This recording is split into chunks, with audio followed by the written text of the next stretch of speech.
جس جنت کا پرہیزگاروں سے وعدہ کیا گیا ہے اس کی شان یہ ہے کہ اس کے نیچے نہریں بہہ رہی ہیں، اس کے پھل ہمیشہ باقی رہنے والے ہیں اور اس کے سائے بھی۔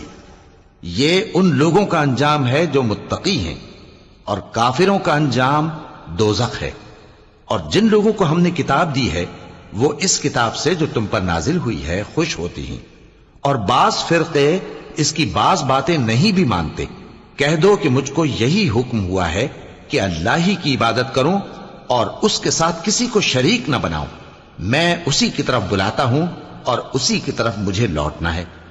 اور اسی طرح ہم نے اس قرآن کو عربی زبان کا فرمان بنا کر نازل کیا ہے، اور اگر تم علم آ جانے کے بعد ان لوگوں کی خواہشوں کے پیچھے چلو گے تو اللہ کے سامنے کوئی نہ تمہارا مددگار ہوگا اور نہ کوئی بچانے والا۔